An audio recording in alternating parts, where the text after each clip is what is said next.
नमस्कार, मैं हूं दीपाली राणा। आप देख रहे हैं मिड कैप मंत्रा और शुरुआत करेंगे इस वक्त की हेडलाइंस के साथ।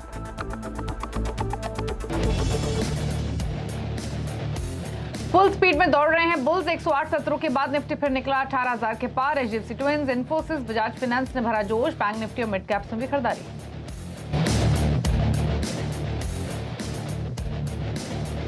बैंक ऑफ फाइनेंस सेक्टर में आज सबसे ज्यादा खरीदारी, 4% ज्यादा उछाल के साथ एल&टी फाइनेंस एफएनओ का टॉप गेनर बना। एफएमसीजी, आईटी और मेटल्स में भी रौनक। रुपया भी फुल जोश में। डॉलर के मुकाबले रुपये 40 पैसे मजबूत होकर 79 के पास आया। डॉलर इंडेक्स में दबाव से आई मजबूती।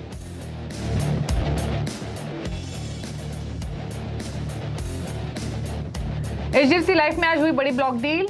अबर्दन पीएलसी ने बेची करीब 1.5% हिस्सेदारी। 1764 करोड़ रुपए में हुआ सौदा। डील के बाद शेयर 2% ऊपर। केमिकल स्टॉक्स का बुल रन जारी। 5% से ज्यादा चढ़ा Deepak nitrite, SRF, Tata chemical, UPL जैसे स्टॉक्स भी 2 से 3% ऊपर। वेबएक्सकॉम को दूरसंचार विभाग से मिला यूनिफाइड लाइसेंस। फैसले से टाटा कॉम में 2% तक कमजोरी। अभी टाटा कॉम के साथ मिलकर देती है सेवाएं। कंपनी के पास 22 सर्किल में लाइसेंस।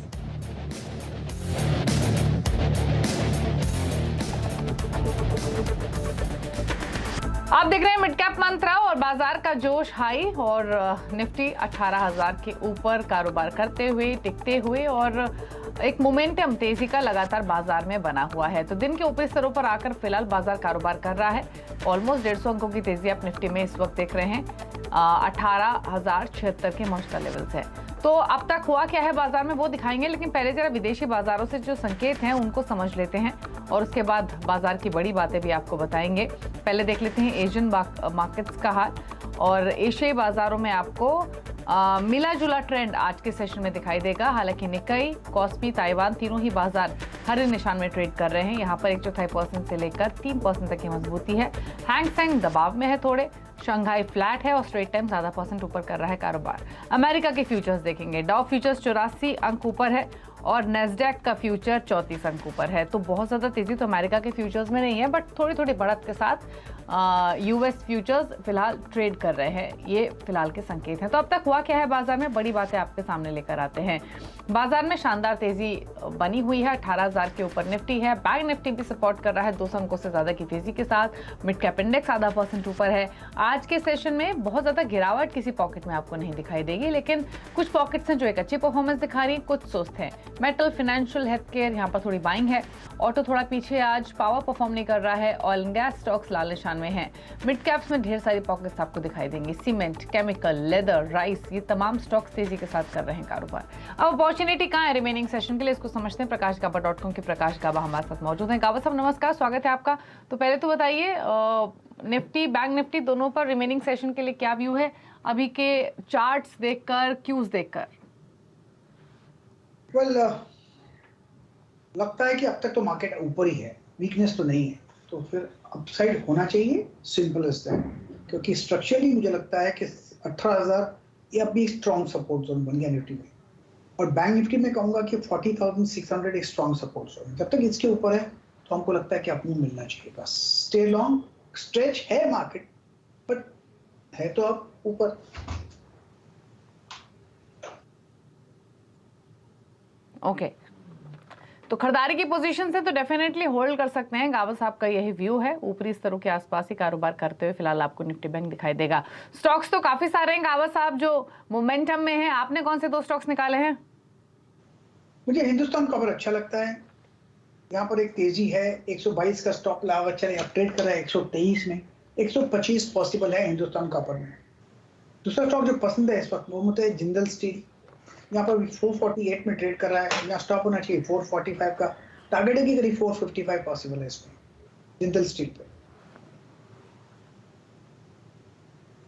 ओके, तो जीएसपीएल में खरीदारी करने की सलाह है। यहाँ पर मेटल्स में हमने थोड़ी बाइंग देखी भी है। सबसे ज्यादा बढ़ने वाला इंडेक्स इनफैक्ट मेटल आज, यहाँ पर 1.5% का मूव ऑलरेडी है, लेकिन तेजी इन स्तरों से भी कर सकते हैं। ये सजेशन है गाबा साहब की ओर से। जीएसपीएल तेजी का ट्रेड ले सकते हैं 448 के मौजूदा लेवल से। लेकिन मिड कैप्स में कहाँ है एक्शन, वो लेकर आते हैं। JSPL हिंदुस्तान कॉपर में तो गावा साहब ने तेजी की सलाह दी ही है, लेकिन और भी बहुत सारे पॉकेट्स जो मोमेंटम है। इंडेक्स आपको 0.5% ऊपर दिखाई देगा। पहले तो मिड कैप इंडेक्स आपकी स्क्रीन पर लाते हैं, उसके बाद एक एक करके जो पॉकेट्स हमने आइडेंटिफाई किए हैं उनके स्टॉक्स पर करेंगे फोकस। NBFCs में PNB housing, Muthoot finance, L&T finance holding, Tata invest, यहाँ पर आपको 5% तक के मूव दिखाई देंगे आज के सेशन में। इसके अलावा फार्मा स्टॉक्स में Suven pharma, Gland pharma, Aster DM, Natco pharma, यहाँ 4% तक की तेजी आज के सेशन में देखने को मिल रही है। फुटवेयर स्टॉक्स में मोमेंटम है। रिलैक्सो, लिबर्टी, खादिम, कैंपस, एक्टिववेयर, यहाँ 6% तक के मूव्स आज के सेशन में दिखाई देंगे। तो यहाँ तेजी इनफैक्ट अब और एक्सटेंड हुई है अगर आप फुटवेयर स्टॉक्स का हाल देखेंगे। राइस शेयर्स में KRBL, कोहिनूर, चमलनाथ सेठिया ये मजबूती दिखा रहे हैं। तो दावत, KRBL और इन स्टॉक्स में तेजी बनी हुई, 13% तक का मूव है। रियल्टी में थोड़ी थोड़ी बाइंग है। प्रेस्टीज, सनटेक, फीनिक्स ये आपको 1.25% तक की मजबूती दिखा रहे हैं। कुछ और स्टॉक्स देखेंगे मिड कैप्स में तो Motilal Oswal financial services, SRF, सोना कॉमस्टार, एंड्योरेंस टेक ये तेजी में है। जो लूजर्स है उसमें CG consumer, Tata com, astral poly और IDFC फर्स्ट बैंक है, जहां पर थोड़ा प्रेशर आज के सेशन में आपको दिखाई देगा। लेकिन कुछ स्टॉक्स पे गावा साहब की राय लेते। गावा साहब एक बार क्विकली नेटको फार्मा पे राय दीजिए। इस स्टॉक में तेजी इनफैक्ट पिछले आधे घंटे के दौरान और एक्सटेंड हुई है, दिन के ऊपरी स्तरों पर कर रहा है ट्रेड। क्या सजेशन रहेगा नेटको फार्मा? नेटको फार्मा में चार्ट निकाल लेता हूँ। नेटको फार्मा का चार्ट अच्छा लगता है मुझे। यस, बेस बना हुआ है। इतनी गिरावट के बाद जो लगता है कि यहाँ पर 605, 6010 पर जो बेस बना है वो अच्छा लगता है। अब ट्रेड कर रहा है 625 पर नेटको फार्मा। मुझे लगता है 640 तक जा सकता है। मैटर ऑफ टाइम 610 का एक स्टॉप लगाना पड़ेगा। ओके, 610 का स्टॉप लगाइए, तेजी और दिखा सकता है ये स्टॉक, यही सजेशन है। लेकिन बाजार में जश्न का माहौल है और जून के निचले स्तरों से अब तक के बाजार में क्या हुआ, किन सेक्टर्स ने, स्टॉक्स ने बाजार को सपोर्ट किया कि निफ्टी 18,000 के ऊपर आया है, ये पूरी रिसर्च लेकर सुमित हमारे साथ अब मौजूद है। तो सुमित बताइए, ये कैसी रही 18,000 तक की जर्नी निफ्टी की? तो 18,000 के पार निफ्टी पहुंच गया है और अब नए रिकॉर्ड स्तरों की तैयारी है। एक जोरदार तेजी भारतीय बाजारों ने अपने निचले स्तरों से दिखाई है और जो जून के लोज थे वहां से इंडेक्स ने एक शानदार कमबैक किया है। कुछ आंकड़े आपकी स्क्रीन पर। 17 जून को जहां पर निफ्टी ने 15,293 का निचला स्तर छुआ था और वहां से लेकर अब तक करीब 3,000 अंकों के आसपास का मूव ये पिछले 3 महीने के अंदर बाजार दिखा चुका है। ना केवल निफ्टी में 3,000 अंकों के आसपास का मूव था, बल्कि सेंसेक्स के ऊपर नजर डालेंगे तो ये मूव करीब 9,000 अंकों के आसपास तक का देखने को मिल चुका है महज 3 महीने के अंतराल में। 17 जून से लेकर अब तक फ्रंट लाइन इंडेक्स में ही महज आपको डबल डिजिट का परसेंटेज गेन आया है। 18% के आसपास तक का रिटर्न वहीं बनता हुआ दिखाई पड़ा है। एक एक करके कुछ आंकड़े आपकी स्क्रीन पर आते हुए दिखाई पड़े, किस तरह की परफॉर्मेंस तमाम इंडिसेज ने दी है। सेंसेक्स 18% के आसपास, 18% का गेन रहा। निफ्टी में 26% की शानदार तेजी रही। मिड कैप इंडेक्स ने और करीब 23% का उछाल स्मॉल कैप इंडेक्स के अंदर आता हुआ दिखाई पड़ा। अलग अलग सेक्टर पर नजर डाली जाए, जहां पर PSU बैंकिंग बास्केट 35% की शानदार तेजी, मेटल 30% चला, रियल्टी इंडेक्स करीब 29% का एक बढ़िया मूव 3 महीने के अंदर इसने दिखाया। बैंक निफ्टी करीब 26% के आसपास, ऑटो में 23% और FMCG, इनफैक्ट इस तेजी की शुरुआती जो बढ़त थी वो ऑटो और FMCG के अंदर आते हुए दिखाई पड़ी। तो वहीं से ही एक बड़ा मूव इन दोनों सेक्टर्स के अंदर देखने को मिला। इंडिविजुअली अगर आप अलग अलग स्टॉक्स के ऊपर नजर डालेंगे तो ऐसी बढ़िया स्टोरीज बनी है पिछले 3 महीने में, जहां पे Adani transmission, tube investment, Ujjivan finance, Schaeffler India, ये कुछ ऐसे नाम जो कि 50% से ज्यादा के बड़े गेन आते हुए दिखाई पड़े। इसके अलावा माजगांव डॉक नए ऑल टाइम हाइस पे, अदानी इंटरप्राइजेस निफ्टी का हिस्सा बना, BEML करीब 55% की जोरदार तेजी और एस्ट्रल लिमिटेड करीब 54% का एक शानदार उछाल यहां आता हुआ दिखाई पड़ा। इतना ही नहीं, अदानी टोटल गैस करीब 51% की तेजी, IDFC फर्स्ट 50% ऊपर, GMM फॉडलर और वेस्ट लाइफ डेवलपर्स करीब 50% का एक बड़ा मूव इन दोनों स्टॉक्स के अंदर भी आता हुआ दिखाई पड़ा। और साथ ही साथ ABB इंडिया जो कि नए रिकॉर्ड स्तरों पर है, और उसके अलावा इंडियन होटल्स जो कि एक बढ़िया तेजी के साथ नए ऊपरी स्तरों पर कामकाज कर रहा। तो ऐसे कई सारे नाम जहां पर अच्छा मूव बनता हुआ दिखाई पड़ा। अब नजर डालते हैं कब तक इंडेक्स नए ऑल टाइम हाइस को ब्रीच करेगा। शुक्रिया सुमित की डिटेल्स बताने के लिए। तो 18,000 का लेवल तो पार कर लिया है और अब रिकॉर्ड हाइज निफ्टी कब छुएगा उसका इंतजार है, और जून से लेकर अब तक कैसा रहा ये सफर, ये तमाम डिटेल्स आपको सुमित ने बताई। लेकिन बाजार में तेजी का जो सपोर्ट आया है वो करेंसी मार्केट की ओर से भी आया है, क्योंकि वहां भी अच्छी खबर है, और अच्छी खबर ये है कि महंगाई के कमजोर आंकड़ों के बावजूद रुपए में तेजी का सिलसिला जारी है। डॉलर के मुकाबले रुपए आज करीब 0.5% सुधरकर 79 के करीब आ चुका है। कहां तक रहेगी रुपए की तेजी बताने के लिए हमारे साथ Greenback advisory director Subramaniam Sharma मौजूद है। शर्मा जी नमस्कार, स्वागत है आपका। तो पहले तो बताइए, ये जो स्ट्रेंथ दिख रही है रुपये में, ये कितनी सस्टेनेबल है और अब क्या डायरेक्शन यहाँ से फर्दर दिख रही है? देखिए, रुपये के जो स्ट्रेंथ हमने कई दिनों से देखा वो वीक नहीं हो रहा था। रुपया 79.80 79.90 लेवल में जाके काफी अटक रहा था, क्योंकि उस लेवल में आरबीआई अपने इंटरवेंशन करके उसको रोक रहे थे। तो बेसिकली जो रुपये का वीकनेस का जो इंडिकेशन था वो थम गया था। और दूसरे जो फैक्टर थे, जो इक्विटी मार्केट में भी हमने देखा कि इंडेक्स काफी के दिनों से पॉजिटिव रेंज में, और एफआई के वापस जो नेगेटिव फ्लो थी जो वॉर के बाद, वो अगस्त और जुलाई और अगस्त में काफी फ्लो हमने देखे। तो ये जो पॉजिटिव फैक्टर के कारण रुपये का वीकनेस एक जगह तक थम गया। दूसरी बात यह है कि यूरो जोन में भी अभी जो वीकनेस हम देख रहे थे कि अभी कल जो मेन स्टेटमेंट आया था यूरोप में कि वहां भी रेट हाइक, बहुत स्ट्रांग रेट हाइक करेंगे, क्योंकि वहां भी उनका इन्फ्लेशन काफी बढ़ रहा है। उसके कारण वो यूरो, पाउंड और जो स्ट्रेंथ हुई तो डॉलर इंडेक्स गिर गई, तो उसके इम्पैक्ट हमने रुपये में आए।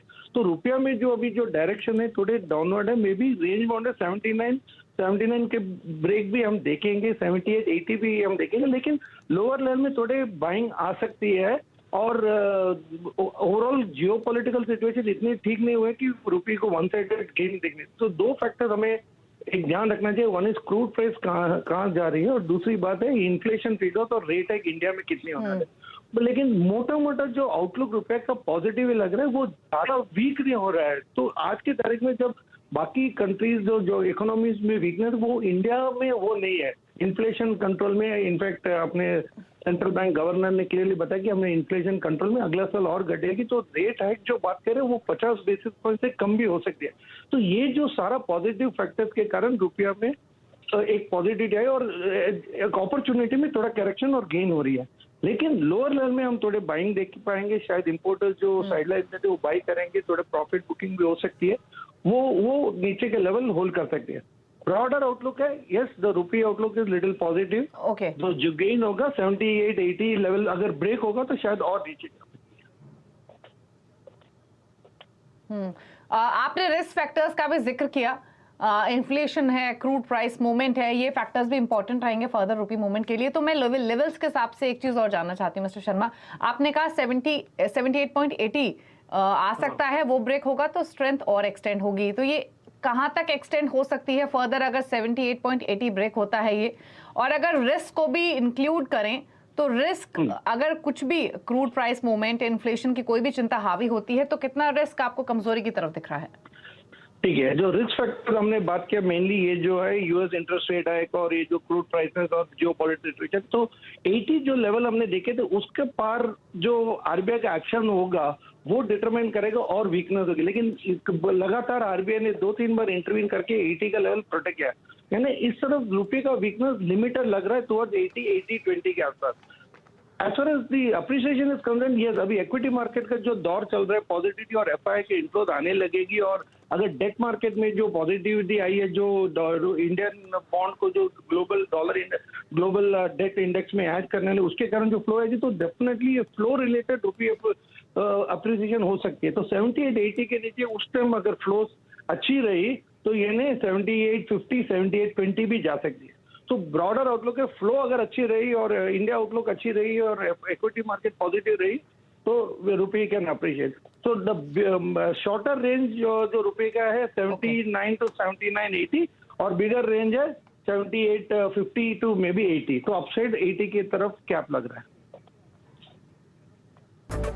आप देख रहे हैं मिड कैप मंत्रा और अब बात करेंगे कुछ इंपॉर्टेंट खबरों की। दरअसल सिस्को की सब्सिडरी वेबएक्स कम्युनिकेशंस को यूनिफाइड लाइसेंस मिल गया है और कंपनी पूरे देश में सर्विस दे सकेगी। वेबएक्स के एंट्री से किस कंपनी के कारोबार पर होगा असर, ज्यादा डिटेल्स के चलते हैं असीम मंचंदा के पास। तो असीम बताइए क्या डेवलपमेंट हुई है, क्या इम्पैक्ट होगा और किस कंपनी पर होगा?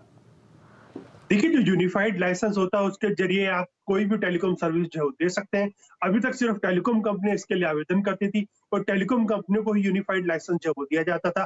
लेकिन ये पहला मौका है जबकि सिस्को की एक सब्सिडरी कंपनी वेबएक्स है जिसने कि पूरे देश में लाइसेंस के लिए आवेदन जो है वो किया था और दूरसंचार विभाग ने शुक्रवार को इस कंपनी को लाइसेंस जो है वो दे दिया है। तो अब कंपनी जो है इसके जरिए कोई भी टेलीकॉम सर्विस जो है दे पाएगी। अब तक कंपनी जो है ऑडियो वीडियो वेब कॉन्फ्रेंसिंग की सर्विसेज जो है टाटा कम्युनिकेशन के साथ मिलकर के जो देती थी, लेकिन अब कंपनी जो है स्टैंड अलोन अपनी सर्विसेज जो है दे पाएगी और जो एंटरप्राइजेस कस्टमर्स हैं उनको टारगेट जो है कर पाएगी, अपने लाइसेंस के जरिए ये सारे काम जो कर पाएगी, जिसके लिए उसको पहले दूसरी टेलीकॉम कंपनियों या टाटा कम्युनिकेशन के ऊपर निर्भर जो रहना पड़ता था। तो इससे जो है टाटा कम्युनिकेशन को थोड़ा नुकसान जो है उठाना पड़ सकता है, लेकिन अब दूरसंचार विभाग ने इस कंपनी को यूनिफाइड लाइसेंस दे दिया, तो इसका मतलब ये है कि कंपनी कोई भी टेलीकॉम सर्विस जो है अपने ग्राहकों को दे सकती है।